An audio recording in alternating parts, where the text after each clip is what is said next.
Menopausal and perimenopausal women, listen up. It's time to take control of your health and comfort, and Winona is here to help. Winona is a telemedicine company for menopause care who believes that your symptoms are real, important, and deserve to be taken seriously. And for many women, this starts with hormone replacement therapy. Winona's HRT is made with plant-based, bioidentical hormones rather than synthetic ones, so it better aligns with your body to offer relief from hot flashes, weight gain, and other uncomfortable symptoms. 80% of women who use Winona find relief within just 90 days. So, what are you waiting for? Get started today. Visit buywinona.com today to start your free visit. With free shipping and the ability to pause or cancel at any time, your path to wellness has zero obligations.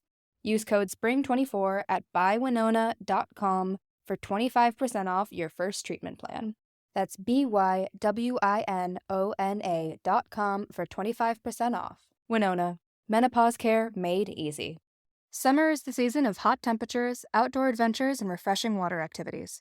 Summer is also the season of rough on your feet, causing dry, cracked heels and toes.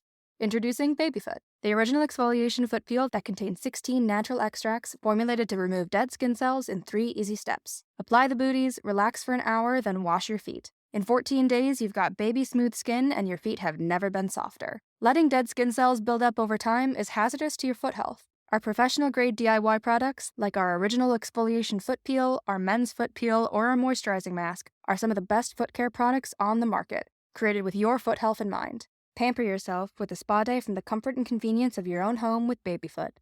If you want a chemical-free, easy-to-use exfoliating process from the company that created the original foot peel, it's time to treat yourself to Babyfoot. Go to babyfoot.com and use the code SUMMERFEET24 and get 20% off your first order with Babyfoot. That's babyfoot.com and use the code SUMMERFEET24.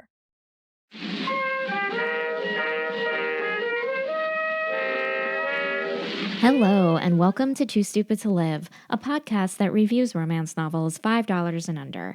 I'm your host, Becky Feldman, and I am so excited about today's episode. So if you have listened to this podcast before, congratulations. You have great taste in podcasts, but you already know that.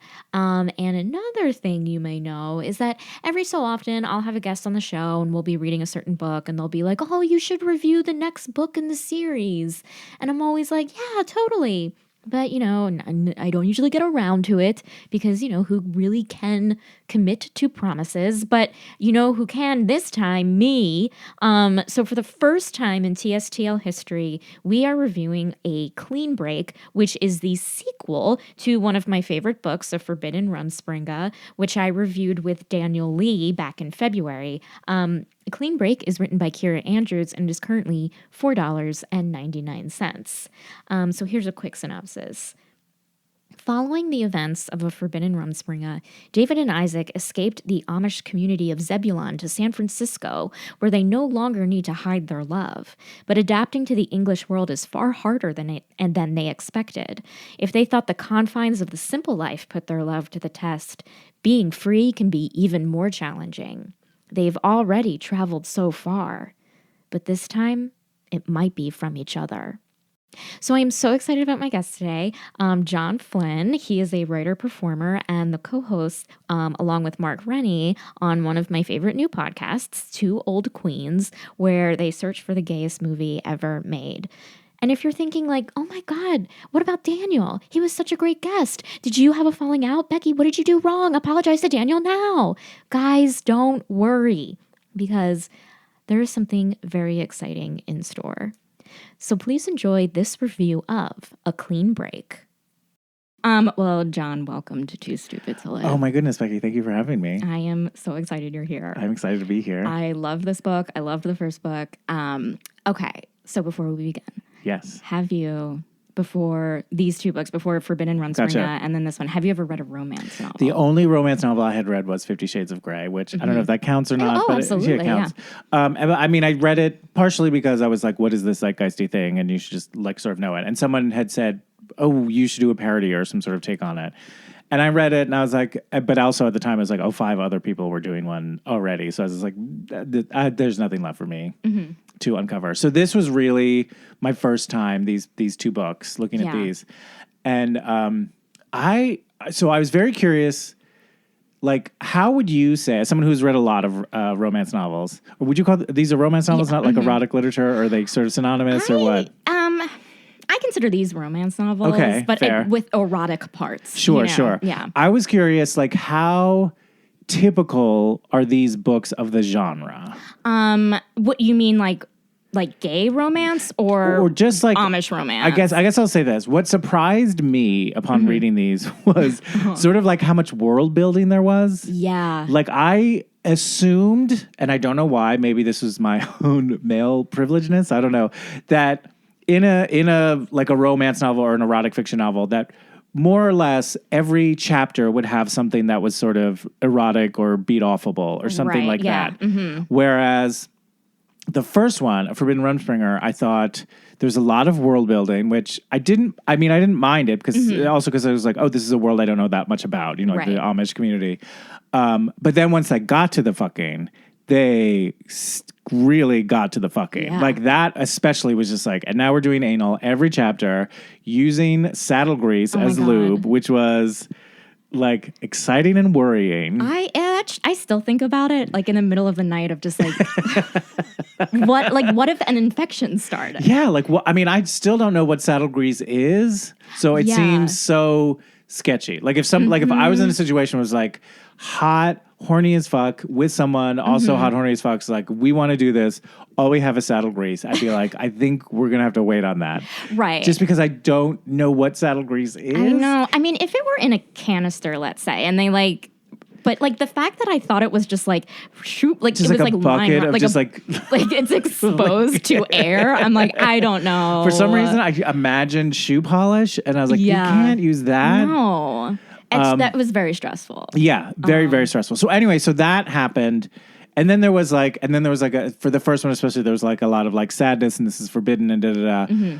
This second one, I have to say, there was so much, like it was like a chapter about like them taking a bus, and then it was like a chapter about them like going to Target, and then like a chapter about them talking about getting birth certificates. Yeah. And then like there was much less fucking going on in this one. I know. Yeah. And I thought I was sort of like, this one was harder to get through because it felt more like a slog.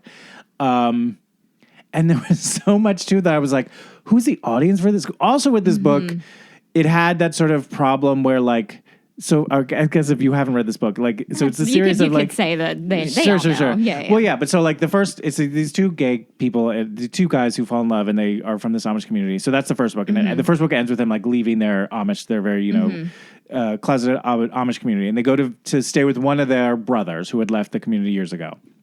So they moved to San Francisco, and so it's them just sort of like navigating the English world, as they call it. Which in of itself is like very interesting, but they like repeated their story so much. So like every time they'd be like, oh, here's a friend from work. They'd be like, oh, here's our story. And so I felt like we're repeating a lot of the same information. They got really like, again, like I was like, is this a romance novel? Like I couldn't imagine someone being swept up emotionally in this. Like even the first one, like once the relationship seemed doomed and on the rocks, I could sort of see that sort of like, that weird sort of like punishing sadomasochistic, like romance of just like, oh, their love is so forbidden, but the world won't let them be together. This was just like, oh, we're waiting to get our driver's license. And it was so much of like, I don't get who this is for. Yeah. I mean, here's the thing. Like, these 3 books are very not standard because I think a lot of romance novels, like even if they're in the same like, franchise, universe or world, it's different couples every time. Oh, okay. So like with other ones, like David and Isaac's story would have ended and then they would have moved on to like someone else. Gotcha. But the fact that their relationship is like spread out through 3 books, like that is way different than anything I've ever read. Okay. Have you read the third one? Not yet. I haven't either. I think I will just because like I need to see how this turns exactly. out. It's just like, well, I've invested this much time. Yeah, I mean, I just am like, well, how? Because like again, like things don't end on cliffhangers like that. And right, this one definitely ended on a cliffhanger. Yeah, and I mean, we know they're going to get back together. Of course. Well, also like I will say was slightly disappointing. This one was that like the big fight at the end was based on like totally misunderstanding that we as the reader know because we are with one character the whole time. So we know that the other character, while it is understandable why they think that what they think and feel the way they feel, we know that they're they're misinterpreting a situation. So it's sort of like it sort of doesn't feel that interesting. It's more stressful than like when I see any story like that where it's like you guys just need to have a conversation. Yes, and everything will be fine. Just sit down and talk and be honest with each other. Yeah, I find that very like stressful. But then I'm able to get past it eventually because I'm sure when they reunite in the third one, I'm gonna like cry. But like just this, I'm just like, just explain it to him. Get Clark to whatever. We'll talk about this, but like get this person to explain what he did. That he was being a dick. You know, right? Yeah. Yeah. All right. So, but pacing wise, would you say like the pacing of this book is similar to other romance novels? This one, I think in the first one, yes. Okay. This second one, just because it was like post happily ever after, like it was, this type of book was the first time I had read a romance where they're already in love in the beginning. Okay. You know what I mean? So Yeah. this was like new to me. Like honestly, like I didn't take as many like notes as I do with the other ones because I'm just reading this book. Like this just kind of like, you know, sad-ish story about like what it's like for the relationship once they leave Zebulon. The Zebulon and this community that they at least know, even if it is like oppressive and they're sort of breaking all the rules of it. Yeah, I was very curious about that. It almost felt to me like whatever the third book was what the author wrote, and someone's like, you need to like fill in the gaps because it was very sort of tread watery. Oh my God. This one, in that it was just like, okay, they can't fully break up. Couldn't introduce, like, I was one, because I did sort of like introduce a lot of potential ideas of like open relationships and like, and I was like, oh, maybe this is going to turn into like a throuple situation or some other like weird thing. She made it very tame. And I think it's probably because like they're, you know, romance readers are like, I don't want infidelity. Like I want a quaint, I think, I mean, I certainly am like, let's go crazy. Out. Let's go nuts. We're in San Francisco. Right. They learned what condoms They've just discovered sex. Let's go to it. Let's have fun. And they're also, I mean, they mentioned that like they're so young, and I know like they're like, okay, you can meet your true love when you're young, but I'm like, it's so hard to believe in my reality. I can't. I mean, like, it's such it is like potentially like a fascinating, interesting situation of like someone who has been within a very incredibly sheltered community to then go from that to like contemporary, I guess, San Francisco. Yeah. Where it's like, anything goes. And like suddenly all the candy is available to you. Yeah. And it seemed believable that they were like hesitant, but it also seemed, I also was like, you've got to be curious. Absolutely. You've got to be like, well, what about that person? What about, you know, like, I think to me, almost like, if say they had a threesome, whether it be with this Clark guy who was annoying or someone else, it seemed like, oh, that is at least an interesting thing of someone being like, if one of them was like, oh yeah, it was just like, whether it be, they don't even need to like fall in love with this other person or have strong emotions, but even if one of them was just like, oh yeah, that was just a fun thing we did. Yeah. It's not a big deal. And the other one is sort of like, I am racked with guilt and feel horrible about it. Like that to me would be a fight or an argument or like a sort of, that would be interesting to unpack as opposed to like, oh, you didn't see the whole story. Yeah, totally. Yeah. And I also, on that note, like, I wish he could have been more of an alcoholic in terms of thought stakes. That was, yes. You know I thought, like, I guess they're building that up for the third one. Maybe. I also thought like maybe he is going to have like a heart attack or some sort of like brain aneurysm. There was a lot of stuff that was hinted at and sort of started, which I think if there was other big things going on would have been like great sort of like slow burn world building for these characters. But it was like in the absence of anything, it was just like he turns to vodka tonics too much and like he gets like panic attacks or I don't know what. Yeah, it was just like I mean, I could be wrong, but you know, we hear stories about what happens when Amish people enter the English world. It's very scary and like very like dangerous things happen in terms of like drug addiction and like death and things like that. And I think the author maybe was like, I mean, I can't speak for her, but like, I think she wanted to like address those things, but to like, dare I say, a Hallmark Channel level. You know? There is sort of that, but about one of their brothers. Like one, like part of the whole backstory for this, you care.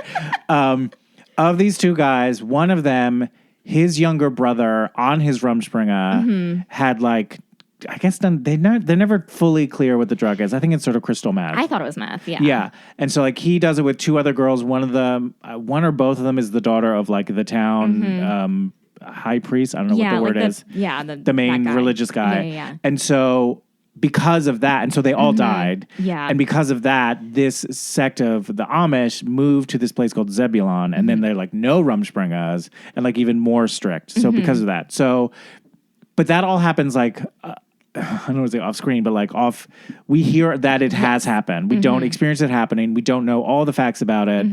But yeah, it does seem like I wanted something. It seemed like such an interesting, it is a fascinating thing for someone to go through. Like I would love to actually read like a real Amish person's account of going through that experience. I think that would be fascinating. But this I felt like was a little too, like, I guess because I was expecting, again, like, although by the second book I was like, okay, it's not going to be every chapter. But like I was expecting more. Because the sex even that they did was like, yep, we did it again. Like there was no like new element to the sex. Totally, there was no like a third person. New like element. the only thing that was different, I think, the first time was that like they had a mirror so they could look at each other while they were fucking. And that was hot. Like I thought the mirror stuff was like, okay, that's like pretty interesting. Especially for like people who are used to not being able to look at yourselves. Yeah. Or like sleeping until noon. Right, and, like, having morning sex in the same bed. Like we get it. Like this is all very exciting.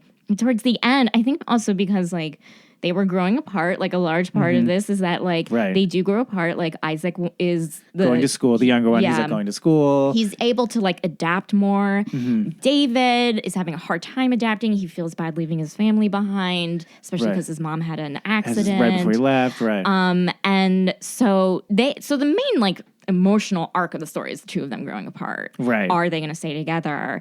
And so when they were having sex, like towards the end, I wasn't as like excited for them because it was like, oh, there's still like a rift. You know what I mean? Right. And I was like, oh, this isn't as hot as them like sneaking But even around. then, like how many? Like I think they had sex like 4 times in this book. Maybe. If even. Yeah. It might have wasn't been a 3. lot. It wasn't a lot. Yeah. There was a lot of like. Or it was like half a chapter. Yes. They would have sex and they'd be like, and now we're going to the bar later. And you'd be like, okay. Like, I don't care about this bar. Yeah, these like so many of these characters. Some of these side characters. I felt bad. So like Aaron is the brother of one of the gay couples. So he's like the one who had escaped, who had left the Amish community years ago. He had like established life, so they went and stayed with him. And he has a wife who's very lovely, but like they're just like too much. She's a doctor, and so it's like she's always on call. Like she's never around. It's like it felt like it was written by a gay man. It was just like, oh, how can we have that woman not be around? I know. Yeah. She was just not that like there was something for her to do necessarily in this gay Amish romance. Too much. Like it was just like, here's a woman and like who shows that here, like finally you see a woman not a bonnet and she's like, bye, I'm gonna go like save a life. Right. She's like, I'm making so much money. You guys can stay for as long as you want. I don't care. Like she's too nice. She's too nice and like I'm basically disparaging the one woman as a woman. Piece of shit. I'm like, I didn't like the woman. What are you doing in my gay Amish romance? Get out of here, woman. Out of there. Okay. So, do you want to look at the cover real quick and just like analyze the cover? Here it is. So I read the cover. So you want to describe it real quick? Oh, okay. So it is. So the first thing you see is the San Francisco Bridge, the big red suspension bridge. You know what that is. Yeah. But of course, it's like the bottom half, I would say, of the cover. The top, it looks like clouds, but you look close. You don't even have to look that too closely. You just look up, and it's 2 alabaster men kissing, sort of in the clouds. One of them looks like he's not aware that this was about to happen to him. Like it also seems like it seems like that thing of 2. It feels like 2 straight guys kissing where they're like, we'll just mash our faces on top of each other. Like no, the lips are sealed. These lips are not opening or parting very at uncomfortable. all. It's no one wants to be in these clouds having this kiss. I feel like this looks like a Hallmark movie poster. Just like how like, I don't want to say quaint, but it's like how like, I don't know. It's very just like water and sky and like a bridge. And then it's like all but the B in break is like cursive, but everything else is just like a very classic font. Yeah. I'm not a fan I feel of like cover. it, but I mean, like to be fair to it, you could say that it does sort of like reflect the book within. I guess, yeah. I feel bad Yeah. because I did really come to love the first book. Yeah. I really was like, all right, I'm getting into this. Like I get like the first book I definitely was like, I see what this allure is. Yeah. Like I see why people like this genre. I see not that I ever thought I was like this but I don't think I ever like I just never engaged in it. Which is part of why I was so curious about like, is this pace typical? Like how typical It are is these books? Not typical. I mean, maybe the first one, if it ended like, which I had assumed that it was like the ends, they're happily ever after, they're off in San Francisco, everything's fine. Yeah, you didn't finish the first book thinking there's more, right? No, I didn't think that. Right. Yeah, Whereas this one, the second one, there's definitely like, okay, we got stuff to figure out. Yeah. It was definitely slow. But I mean, I guess like it would be in real life and in movies and stuff. But yeah, I mean, but it's that thing too. Like, well, I'm not buying a romantic novel for real life. Thank you. Yeah, like, that's exactly it. It's Yeah. like part of me was thinking like, oh, if you took out the few sex scenes that are there, this could be like an actual book about that happening. Yeah. Because I was forgetting that I was reading a romance novel at times. Like I can't imagine if you are reading these to get off, you're not going back to this one. No. You might love this trilogy, Yeah. but this is not the Empire Strikes Back of this trilogy. I will say that. That's your tagline. Not the Empire Strikes Back. I hear you. Yeah. I'm so curious about the last one, though. Like when they reunite, like a reunion sex, I think could be hot. And that would be fun. I hope. There's got to be something new, though. I know. Yeah, I don't know. Now that I said Star Wars, now I just imagine them like getting into fights with the people that like getting into battle. Like what was that one guy in the first book when they're still in Amish country? Isaac, who's like the younger one, his like previous best friend sort of goes to the workhouse and hears Isaac and David fucking. And he sort of says to them like, you know, you're sinning. I know what you were doing. But he never calls him out on it. He never is like tells like, but like there's something could be going on there. Oh, for sure. I mean, there's definitely like snitch. that's coming back. Yeah. Like, are you saying like Nathan would like come? Is that his name, Nathan? I think it was Nathan. I don't remember. Was it Nathan? Why do I want to say Nathan? There is a Nathan in it. Yeah. I don't know if that's. I think Nathan is his brother, the one who's sick that they're going back to. Yes. Okay, Nathan. Okay. So they're going back. So this one ends. Yeah. So Aaron and Isaac have to go back because they're another one of their brothers, Nathan, who's still there. Yeah. He has some weird, fast-acting cancer, and so they need to go back to see if their bone marrow checks or sort of like matches. That's stressful. Speaking of stressful. Yeah. To say the least, I just like really the understatement of the years finding out. You actually like as I was recounting that part, you visually got like, it's like, oh, that's right, bone marrow transplant. Yeah. Like, can you imagine being Amish and then like never going to the doctor? Never going to the doctor and be like, so you have stressful this. To me. But then also on top of that, it's like, oh right, maybe your brother's. But it's just like you might as well go to Hogwarts. Yeah. Where it's just like, oh, there's magic. You don't understand it. We might be able to steal some stuff from your brothers to make you fix you from this disease you have that you don't understand. Yeah. It's I don't know why anyone chooses to be Amish. It seems so stressful. It seems very stressful. But there is like there's Amish. This isn't. I don't consider this Amish romance. This is just like hot romance takes place in an Amish. There is. I think the first one was. I mean, the first one we have to say the meet cute was at a barn raising. True. That is pure Amish romance right there. You're absolutely right. That technically is Amish romance. But there are Amish romance novels where it's like the romance is Amish based, meaning that like there's no sex, but there's gazes. And it ends with like, it's not erotic at all. It's like... Or is it the most erotic? See, some people think it's the most erotic. But it's like, it's called Bonnet Rippers. Yes, keep going. And so basically it's like stories that like uphold Amish ideals, which is like, I've never read one because I'm like, I don't know if I can. I get it. I want to one day. But it's basically like teaching like don't have sex till you're married and marriage is good and like hard work is good and if you're a good woman you'll meet a good man, you know, like that style. Okay. And I think a large audience of it is like born again Christian women. I'm sure. Yeah, they love it. Because it gives them the thing that they want, but in a way that like affirms other things about themselves. Yeah, because it's like, oh, I understand that. There's like these people are like the best they can be. Like the simple life is the truest. Right. And also like the ideals that you're trying to uphold, they uphold. But they Yeah. also like are like, oh yes, you're going to feel this passion. You know what I mean? Like no matter what your belief system is, like you're going to feel all these feelings. Yeah. So really kind of in some ways it comes down to a matter of like how are you allowed to express them? How do you choose to express them? What is acceptable and whatnot? Yeah, totally. So like all of these people who are living in these sort of like oppressive communities, environments, like they still feel so like it totally makes sense that those people would be like, yes, because there's that part of them that's like affirming them, but also like affirming like, but it's right. I never thought about it that way. That's such a good point. Because I always felt like, I don't know, some people like think it's like kind of like you're exploiting a culture for your own benefit. Do you know what I mean? Like, sure. But if it's, do you think people are writing them cynically? No, I think that like, do you think the woman who wrote this series, a woman wrote this gay Amish romance season? I did not get a cynical. Yeah, I don't know. I don't get the sense that she's just like, here's what the gay Amish boys want. I'm going to give it to them. Yeah, I think there's just like in like the romance world where it's like you have authors who are not Amish publishing stories about Amish people, and I think like I'm still trying to figure out how I feel about it, but like I'm okay with it. Right. But does it feel like they're co-opting a culture? No, because I just feel like if it were like, I don't want to say smutty, but like, disrespectful and, whatever, then I'd be like, okay, lady.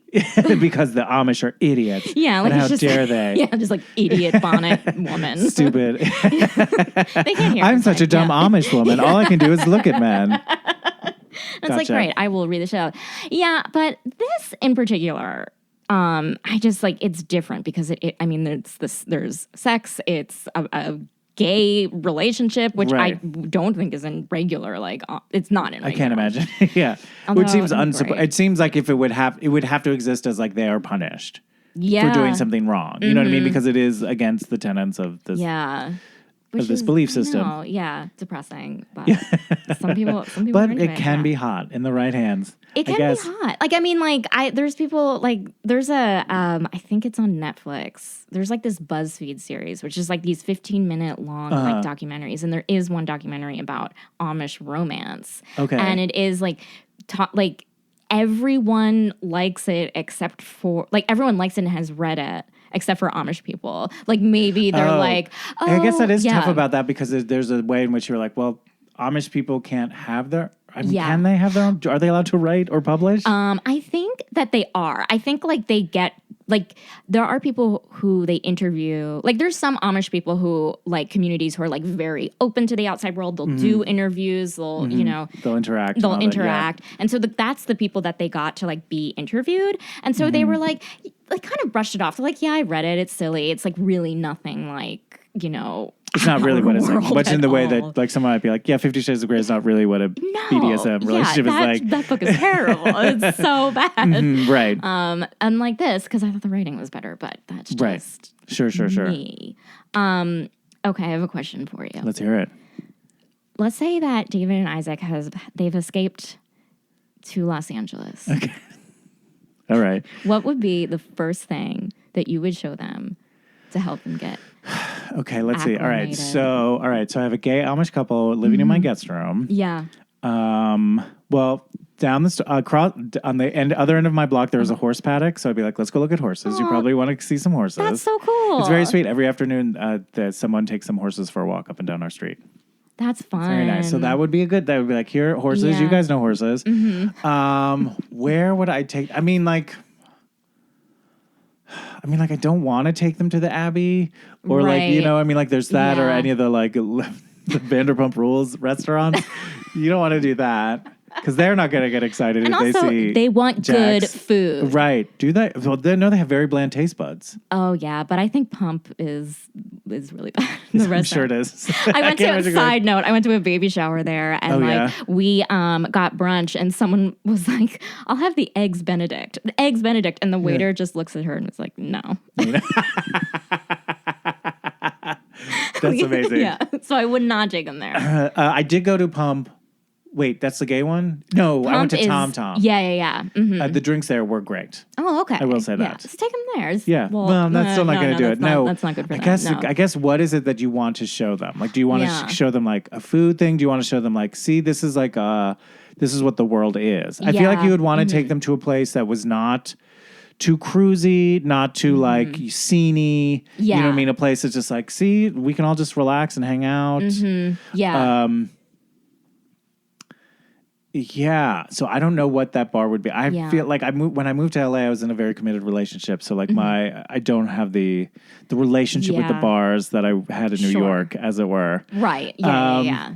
Yeah. I don't know. What do you think would be? I was thinking like, because I care about them. No, they're very likable fellas. I love them. I'm rooting for them. Yeah, I would be like, but I do think they need to like play around a little bit. Yes, they do. Like, I do think they need to have like a Rumspringa from their relationship. Yeah, because I think I think it is totally possible for you to meet the love of your life when you're like 17, 18, or 21 and 22. Like that's their age difference. Yeah, because one of them can buy alcohol, the other one can. But I can't. I can't imagine they'll be in their 30s and 40s and not have one of them be like, I gotta fucking see what else is out there. Of course, yeah. You know what I mean? And it's that thing of like letting a little bit of the steam out so you don't have an explosion. Yeah, because like, I mean, other people who have read it who are like, in the real world, they would break up day 2 of like living in San Francisco, just being like inundated with everything. It seems like I could see the argument of it being so overwhelming and stressful that you're clinging to each other. True, but then wouldn't that cause like 100%? Yeah, and then that like, as it does, like kind of. Yeah, it does kind of happen in this book. Yeah, because one of them goes off to school, the other one like goes to work. Yeah, I think that I would show, because you know how like in the first one, David and Isaac go to the movies a lot. Right. I think I would be like, what movies did you see? I'm going to take you on a studio tour. Or find you exteriors in Los Angeles of where some of your movies were shot, just to be like, hey, welcome. See? You're right. Yeah. So sort of like if your parents came. Exactly. This is what you're saying. Yeah. You're like, look, here's glamorous things you can talk about when you go home. Exactly. You went on this tour. You saw this person. This is Madonna's house, I think. Just brag about it. My mother and mother-in-law were in town earlier this year, and we were going through the Americana, and we ran into, I guess I'll say his name. We ran into Rob Corddry, who I know, who's a very lovely guy. And they were like beside themselves. They're like, you just like ran, like you know him? And I was like, yeah, I've known him for a while. You know, like I don't know him well, but I know him very nice. I think he's a delightful human being. They were like absolutely beside themselves. And I was like, so yep. Cute. That's so cute. I love that. Yeah. So yeah, I guess, that would make sense. Or like a view, like a Mulholland. You know how that lookout on Mulholland Drive? Yeah, that's a good one. Like this is. Here's a fun view. World. Yeah. Right. I'm just scared. I'm scared for them a little. It's a lot. Yeah. Just getting swallowed up is scary. Yeah. It's got to be tough. But I think I guess LA would be easier than New York. Yeah. Because New York is like, there's no break. Like everything's on top of you constantly. Yeah. And you have to just get on board with that. And once you do, it's great. But like if you're not used to, if you go from like a farm to New York City, you're like, and I'm going to jump out this window. Right. Have you ever like felt like they are such out? Have you ever had that experience where you're like, I am in like a different world? When after my freshman year of college, I took a break and I spent a semester in Taiwan. Wow. And I went with my older sister because she just graduated and she spoke Chinese. I didn't speak the language at all. Yeah. So it was just me, I'm not that tall. I'm 6'2", but like there I was really tall. Right, also, one thing my sister forgot to mention before we went out there, she said a lot of times a lot of parents in Taiwan tell their children that ghosts are tall, white, and have red hair. So there would be some like very young like babies, like very young kids who would see me and start crying because they thought it was a ghost. God. Yeah. And like, so I definitely felt like, I'm like, because people would just stare at me. Like there was no like, not considered rude to do that. Right. I mean, I get that here. Both me and my brother were two weirdo looking redheads. Yeah. So I feel like I've sort of had a similar experience to that. Totally. Yeah. And it's tough. It is hard. I mean, like that's guys, having red hair is hard. You don't get it. It is. My God. We've really struggled and suffered, and we don't have enough voice, and it's exactly. It's true. hard. I shouldn't anyway. that's besides the point. I one time felt like an outsider when I went to a punk concert one time. Okay. And the lead singer like jumped. It was a very small. It was like it wasn't a lot of people, and the lead singer wanted to like jump into the crowd, but there wasn't enough people. So he like landed on his feet and was like trying to run to everyone, and he had his shirt off and he was like all sweaty, and I was like, I know this community isn't for me. These are not my people. These are not my people. I'm going to leave. And I felt like an outsider there. But I'm sure there's something like major that I'm not thinking of, like when I went to college or something. I don't know. It's hard. It's hard being... Yeah, because you don't know anyone. Yeah. Exactly. Okay, so what were your thoughts about the character of David? David was the older one. He's the older one. Who was like a phenomenal carpenter, if this book is to be believed. Yeah. I really want to see some of his pieces. I know. I actually liked both of them, and I thought both of like their situations like made sense to me and I understood. David's like challenges that like he's not as good socially. Isaac, the younger one, he went off to school, so he's like immediately got a group of friends, and he seems to really be like diving in and seems to be enjoying it. David is a little bit older, and there's that weird thing where like I guess like they're 4 years apart, which in when you're actually an adult doesn't make a difference, but 18 to 22, that is a big difference. Oh sure, yeah. So David is like more reserved. He's like has a harder time adapting. Like his phone battery dies constantly. That's now speaking of stress. I'm like David. David. Also clearly on the quick road to becoming an alcoholic. Yeah. He seems. I would say of the two of them, he seems more likely to go back to Amish country, to Amish life, than Isaac. Yeah, and what was interesting in the first one, he seemed more like to know more about the English world. Yeah, he was one who did know because he did go to more. Isaac, he had gone to movies. He had that secret side business. Yeah, he built that indoor shower that they fucked in a lot. Oh, that he misses that. That was shower. Sort of like where was that? They have a shower sex scene. Yeah, but it's not like homemade. No. No, it lacks that sort of like. It lacks. Yeah, I hear you. This was just like it felt like it was just on like a moldy old like bath mat. You know what I mean? It didn't have the like. Oh, there's horses nearby. It probably smells sort of like sweaty and like it's like they clean. Only use it after they've been sweating all day in the shop. Yeah, this was like a morning thing, and like the curtain fell off, and that there's a lot of like sex scenes. I want David to have a friend. Yeah. That's what David doesn't have. Because also, like, working against David is that, like, they're staying with Isaac's brother. Yeah. So David definitely feels more like a guest. And he doesn't have, he needs some sort of outlet. The only other person you can talk to is that guy, Clark. Yeah. Who, like, flirts with him and, like, causes the issues. And, like, Clark just seems like an annoying homosexual anyway. Like, yeah. I won't say it's, like, the writing of that character was not believable, but I was like, oh, you're just insufferable. Yeah. So I think that's what they sort of gave David this friend and this like old bartender guy. Gary Flanders or something. Not Flanders, but like at Flanagan's. Gary Flanagan. And he's like the bartender who's just like, I also own the place. But that feels not real to me, that relationship. No. And it was just like... Yeah, it felt like, you know, kind of like the wise old bartender. Right. Who, like, when you walk in, who's like, let me give you some water. And it's on the house. And don't you worry about it. Water on the house. Don't worry about it. No, he gives him, like, a burger and fries because he gets, like, drunk on a bottle of vodka. He drinks, like, a whole bottle of vodka. Like, some of those things, I was like, that's a lot for one person to drink exactly. in one sitting. Like, and who hasn't, like, drank at all. The fact that, for like, 21 years. Yeah, and then suddenly he's just, like, a couple vodka tonics in him, and he's like, oh, my God. Yeah, like, a fifth of vodka is like a Capri Sun. Yeah, I like David. I want him to have a friend. I know. I think he needs something that makes him feel like of his new world, that he doesn't feel like beholden or like doesn't feel like nervous around because they write him as being very nervous in every social situation, which I totally buy, but I still want him to have a friend. Yeah, that's how I feel. Why it's kind of the reason why I don't like 50 Shades of Grey, because Christian Grey doesn't have friends. It bothers me. Well, I mean, everything about that book bothers me. Sure. But that's the one thing that makes him, I think, a psychopath, is that he doesn't have any friends. That does make sense. That had not occurred to me as a thing. I mean, I think about it all the time.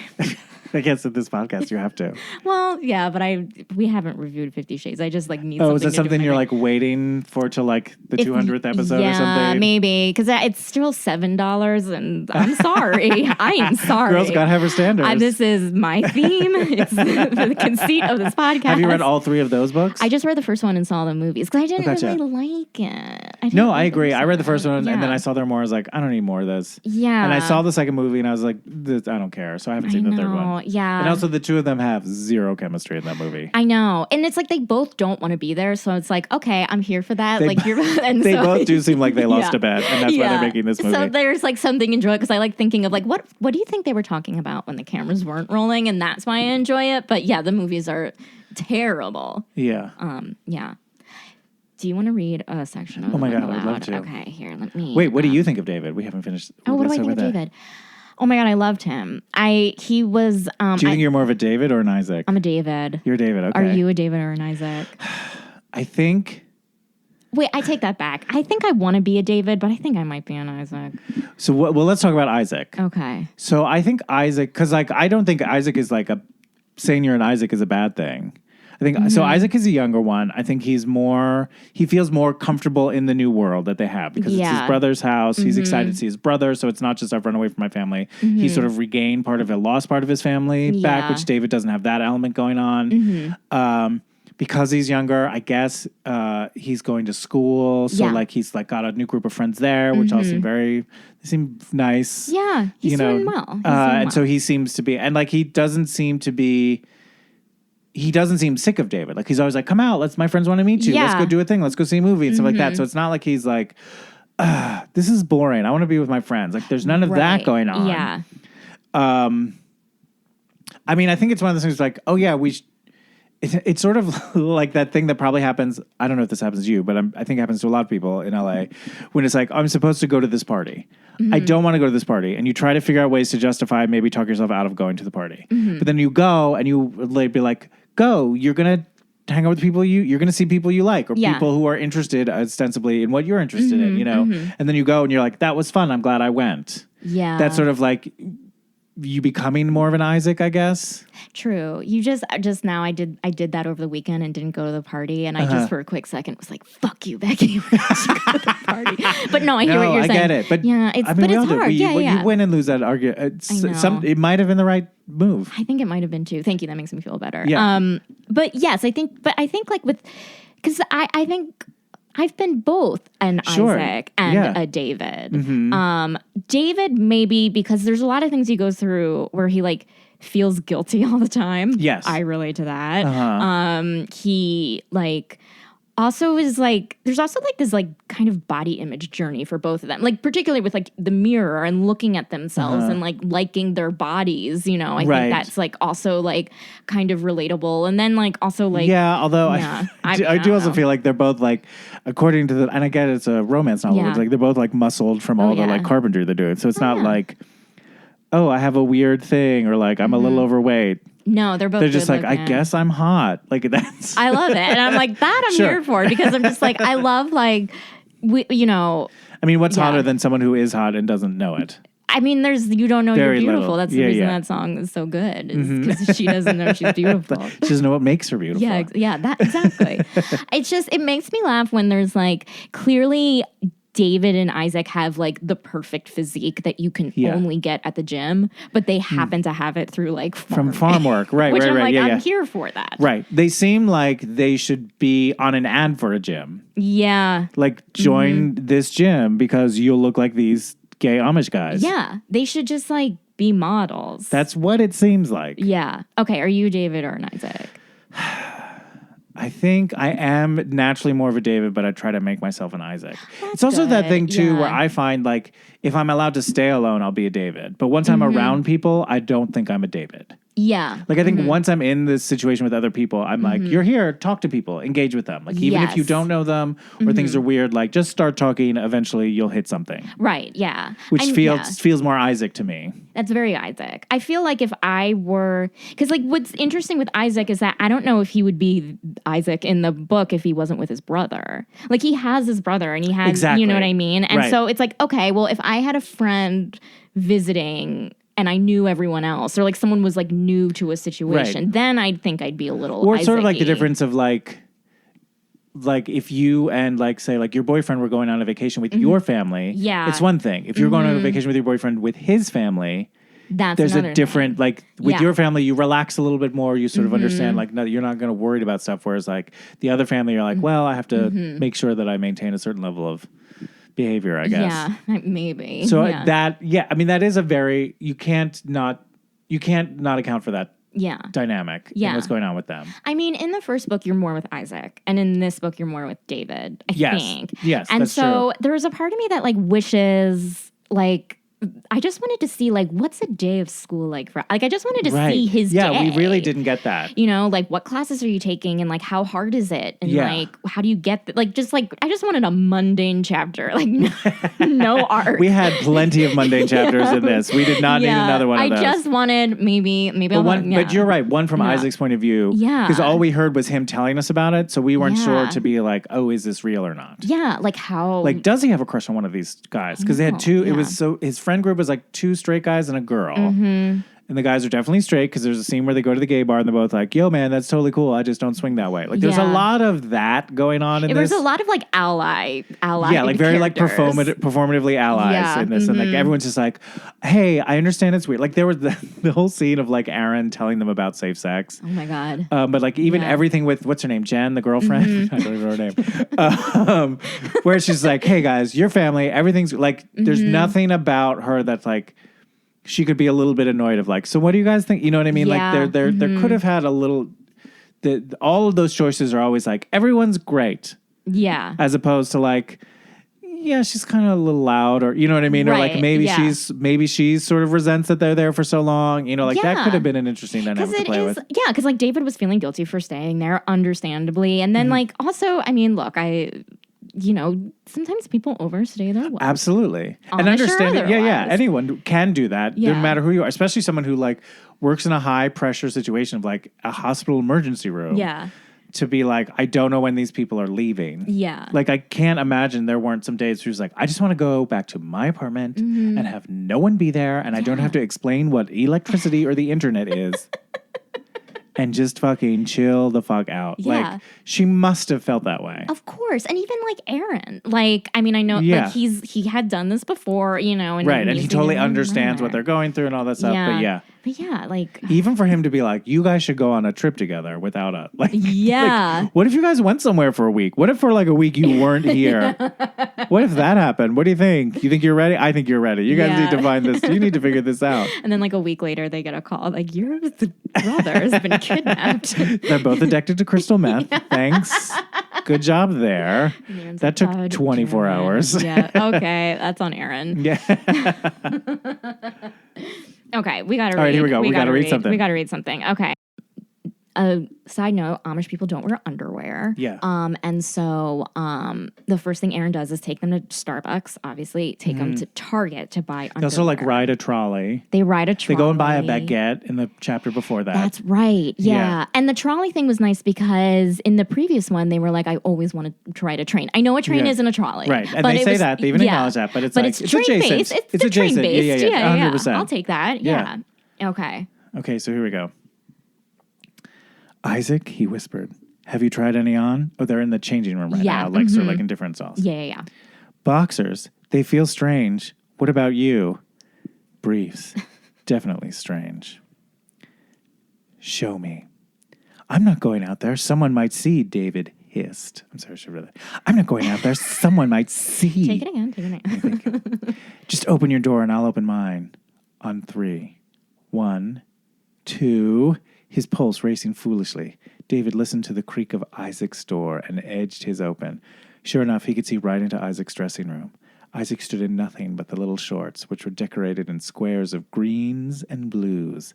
Isaac's gaze raked over David, and he swallowed hard.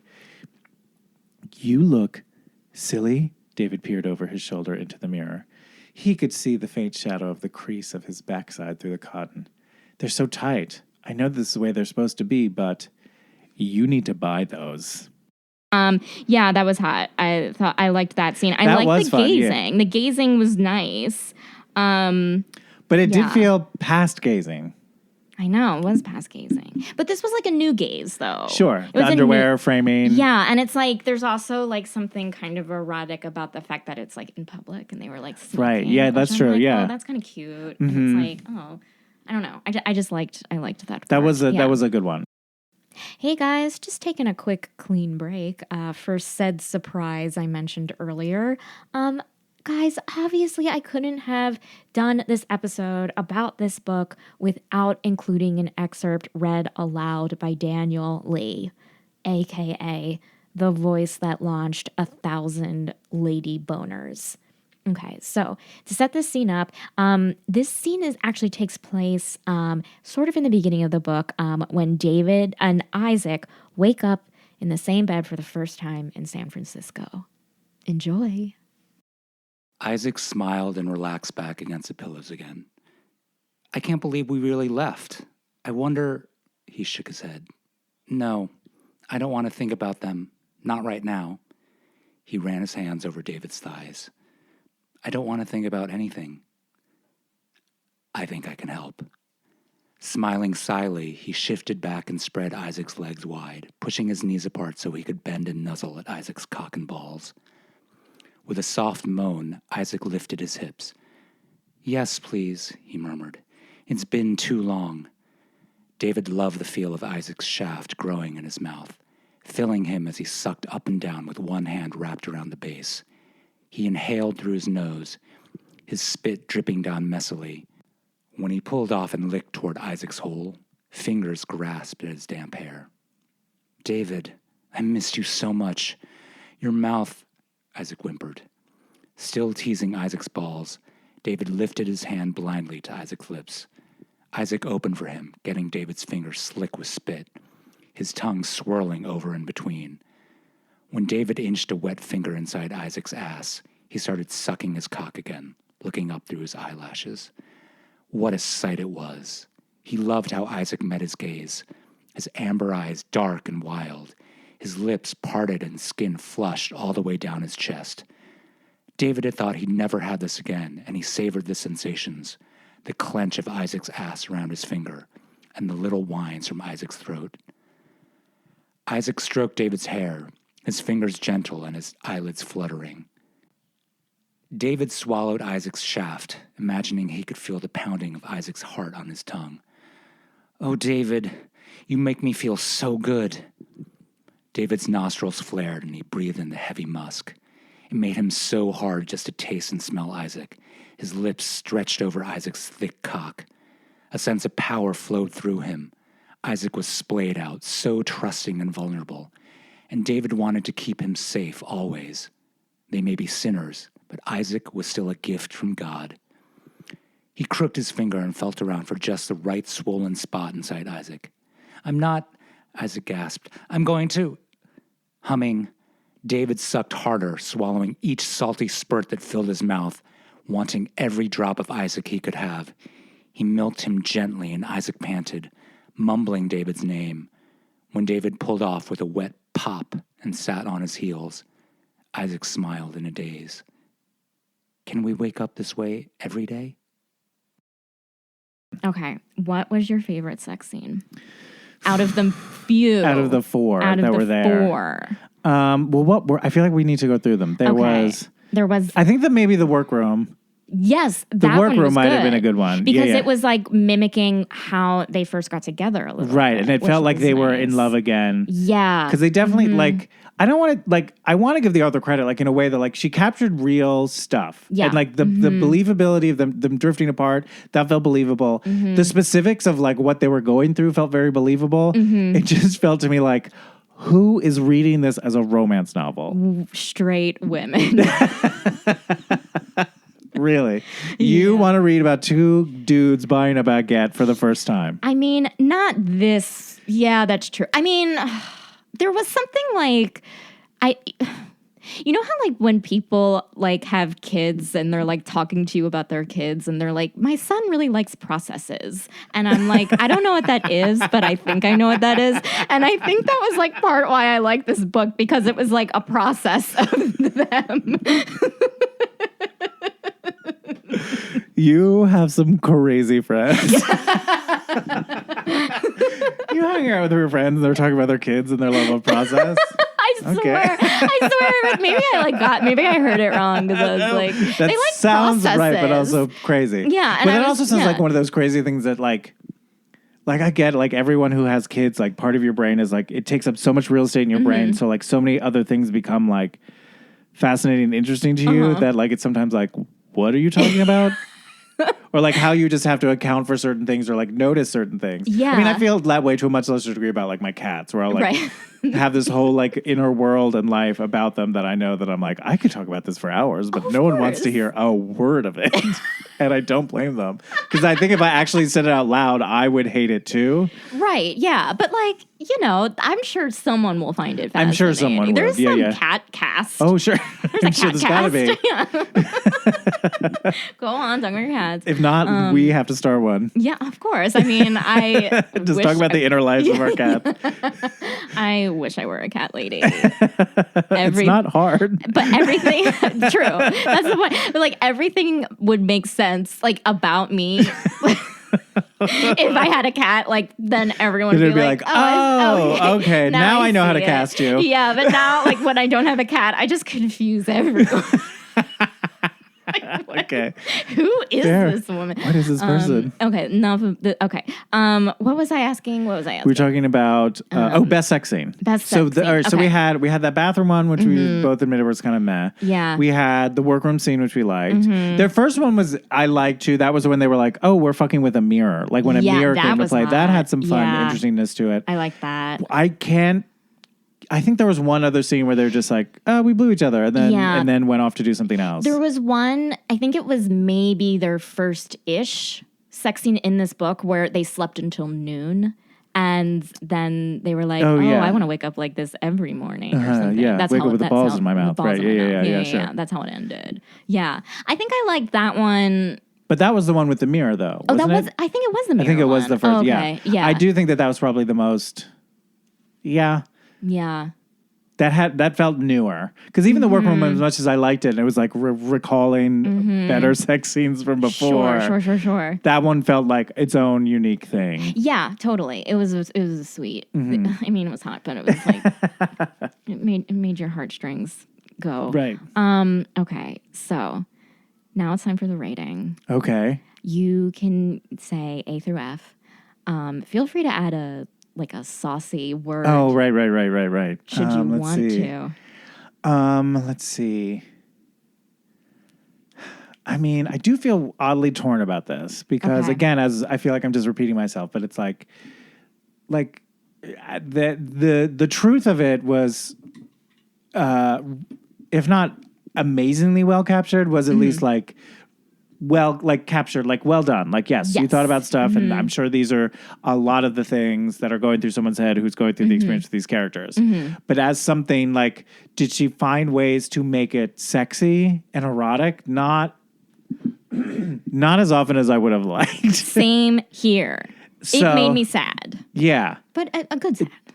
I guess. Yeah. I guess it's a thing, but it did seem like I was reading this at some point. I was like, this feels like sadness porn. Yes. Because there was so much of what we've missed, what I've left behind. And it also wasn't even it was, to me, it just felt so unromantic because it was like, I can't provide for my mom and my sisters. I'm like, that's not romantic. To be remember when we were young and just breathing fresh air and playful and no cares in the world. I could see that being sort of Yeah. But there didn't even seem in the sadness. Because in the first one, when David's like, we can't do this anymore. And he sort of ends their relationship. And there's sort of a chapter or two of them just, Isaac just alone and in agony. Yeah. I could see the sort of romanticism of that. Of course, yeah. Where I don't feel like there was that in this book. It was just a lot of, again, even so we're going to have to go down to the courthouse to get birth certificates for again, you. process. A lot of, I love it. I love a process. My child's really into process right now. This is probably a good book for kids to get into the romance novel if your world. kid is it's a good 1 to on-ramp. 2. 1 to 2. They enjoy process. And you think maybe they're gay. I don't know, but possibly, just be let's just have some. Yeah. So I feel like I can't give it more than a C. Yeah, I hear you. Yeah. But I'm trying to think of like the adjective that goes with that C. Because it's not a contemptuous C. No. It's not a careless C. No. It's what is a word that starts with C? Okay, yeah, that you is can saucy, that like sort of implies a lack of inspiration. Maybe a casual C. Casual C. I guess it's. I'm was gonna going say to give it cliche. a cliche. A casual cliche C. Sure, a casual cliche C. Yeah. And there's a great tongue twister too. No, yeah, use it in your acting warm-ups. Here's the thing. After hearing what you just said, I'm like, I don't know if this book was a romance novel. I don't think we read a romance novel. Interesting. So how would you categorize this book? I would because it did have like more sex scenes than it would if it was just like if someone was like, no, this is just I don't know what to say. This is just a book, right? You know what I mean? Someone would be like, there's a little too much fucking in this book for it to just be like a book. Fair enough. I feel like I would characterize this as fiction about love. And I know that's like there's nuances there. I know that there's nuances there. I do like the idea of like having a series of books where each actual entry is a different genre. Oh, yeah. So like the next one is somehow science fiction. Yeah. Or like supernatural. I mean, there's anything you can There could be of. witchcraft in the Amish community, I think, in this third one. Wouldn't that be great? I would listen, you don't need to ask me, would that be great? You already know the answer. Of course I'm going to read it. Okay. I think as a romance novel, I agree. C. Because it wasn't romantic. Right. I think as a book, sorry. I just offended everyone who reads romance. I'm sorry, everyone. I think as like a fiction book. As a book that doesn't have the, I don't want to say stigma, but like by calling it a romance novel, you're setting up an expectation. You kind of so are. So a book that doesn't have the expectation of romance. I'd say I would give it like a A-, B+, because like I just think if you like processes. Okay. If you're horny for process. I mean, some people are. I'm sure. People are horny, and no shame to you. Embrace it. If you are horny for process, I have got a book that you've got to read.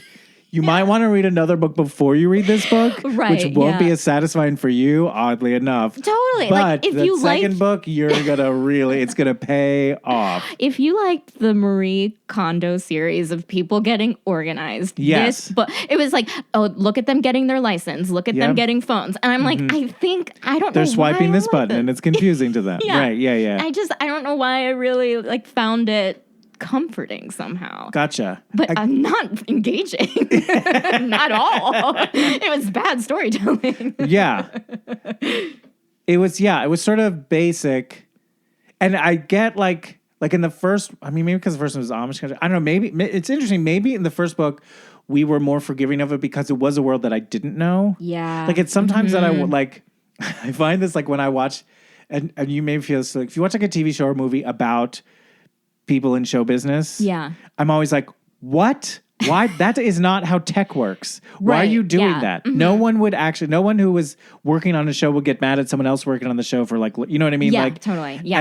And also like in a way that like, but with this specifically, I feel like this was written by people in show business. They know what they're writing is wrong. As opposed to like, if I had to write a legal like procedural, I'd be like, oh, and my father's a judge. I can't watch them because I've watched some shows with him and he tears them apart so viciously that I'm like, oh, I can't believe it. And maybe it's because I don't know that world that part of me, I'm more forgiving because I'm like, well, they're writing a TV show. So of course they have to like, they can't do exactly what the law says because this would be, boring and confusing. Yeah. But so perhaps if an Amish person read the first book, they would feel the same way that we did about the second book. Of course, yeah. So that would be the one thing. The one thing they would hate about this book. Absolutely. Be like, oh, they really didn't capture the Amish part right.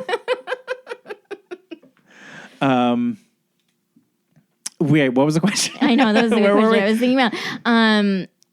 You were saying like it's not a romance novel. I don't think it's a romance novel. Because like a romance novel, I think, well, according to the Romance Writers of America, it's like there's a happily ever after. It's mainly positive. And it is about like how they are going to end up together.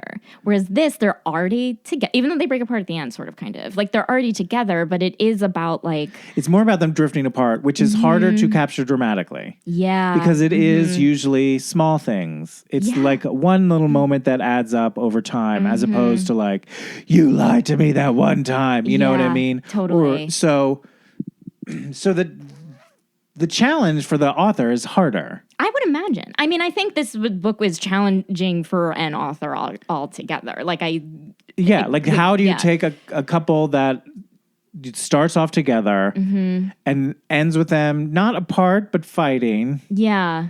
Like, especially like as we got 2/3 of the way through this book, I was like, we got a bunch more chapters going and nothing big is in play. Like, something I thought maybe but also knowing there was a third one. Maybe like, well, one of them isn't going to die, I don't think. Don't put that in my head. Yeah, totally. I mean, I knew... I almost felt like she wanted to make a trilogy. She probably has a great ending in mind. Almost like it was like a TV show where they're like, oh, you planned this for 4 seasons? We need you to do 5. And you're like, okay, well, this whole season will be just busy work. Yes, that's exactly. It felt a lot of what this sort of felt like. It felt like, all right, I can't move I have to move the pieces around the board, but I can't take pieces off the board. I can't do something too big or major, but I have to just keep moving them around. Totally. It's like a tough line to walk because you do have like all of these different things you need to like watch out for. But I still, like, I just really, I enjoyed reading it. I thought it was a fun read. Sure. I'm excited for the third one because I think the third one, because it's the last one, right? I think it's the last one. And I also think there might be a novella at the end that's like a Christmas story. Just like what they're up to for Christmas. Oh my God. That's their first gay Amish Christmas away from Zebulon. That's how exciting. See, now if this series was bigger, then that in itself could be like a 30-minute Christmas special. Oh, yeah. We should sell that to Netflix. All right. Just do that. We could, Oh, yeah. Musical numbers with some Amish folk singing in there. It's a gift to be simple. Is that a popular Amish song? Yeah, that's the only one I know that we sang in high school. Okay. Well, John. Yes. Thank you so much Thank you for having me. This was so much fun. Do you have anything you want to plug? Sure. I also have a podcast of my own. It's called Two Old Queens. It's so great. Thank you. It's myself and I have a co-host, Mark Rennie, and we invite people on to bring a movie.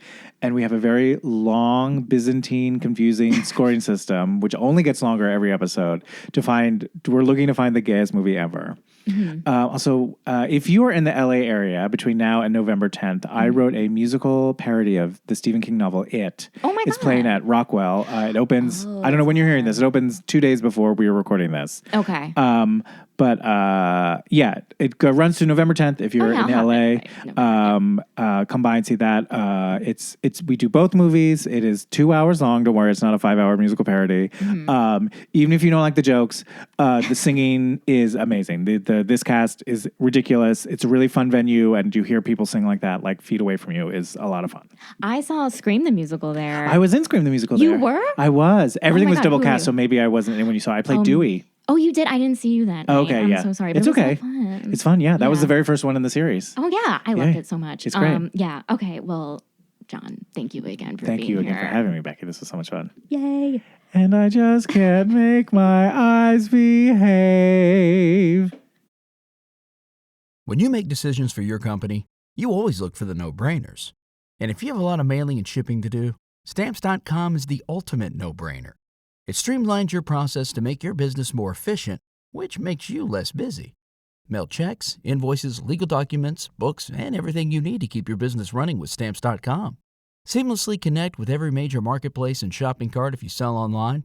Schedule package pickups through the dashboard and automatically see your cheapest and fastest shipping options from different carriers, with rates up to 89% off USPS and UPS rates. And with the Stamps.com mobile app, you can take care of mailing and shipping wherever you are, even on the go. Make the same no-brainer decision as over 1 million other business decision makers with Stamps.com. Sign up at Stamps.com with code PROGRAM for a special offer that includes a 4-week trial, plus free postage and a free digital scale. No long-term commitments or contracts. That's Stamps.com, code PROGRAM.